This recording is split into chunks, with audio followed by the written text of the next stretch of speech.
એકલા નથી, તમારી સાથે આખા ગુજરાતના આદિવાસીઓ ઉભા છે અને જે આદિવાસીઓને બદનામ કરવાનો એમના સરકારોએ એમના મંત્રીઓએ કર્યું છે કે આદિવાસીઓએ હુમલો કરી દીધો, આટલા પોલીસ અધિકારીઓને હુમલો કરી મારી નાખવાના પ્રયાસ કર્યા, ત્યારે આદિવાસી તો અહીંયા 3 કલાક સુધી વિનંતી કરતો હતો કે સાહેબ અમે અમારા બાપ દાદાઓથી અહીંયા રહીએ છીએ, 3 પેઢી 4 પેઢીથી અમારું ગામ છે, ઘર છે, અમારો કુવો છે,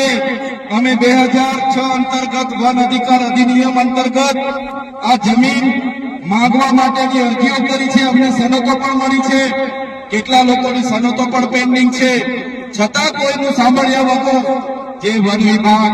જે પોલીસ અધિકારીઓ અને રેવન્યુ વિભાગે જે કૃત્ય કર્યું છે એની અમે નિંદા કરીએ છીએ, એને અમે વખોડી કાઢીએ છીએ। આજે અહીંયા લીગલ સેલના પણ મારા વકીલો, મારા એડવોકેટ ટીમો આવેલી છે, ત્યારે જ્યારે પણ આ ગામને ન્યાયિક લડતની જરૂર પડશે, જ્યારે પણ આ ગામના લોકોને લીગલી લડતની જરૂર પડશે, ત્યારે પણ અમે તમારી સાથે છે। અને જો આવનારા દિવસોમાં જે લોકોના આદેશોથી અહીંયા હિંસા થયેલી છે એ લોકો પર એફઆઈઆર કરવામાં નહીં આવે, કાં તો આપણા લોકો પર થયેલી એફઆઈઆર રદ કરવા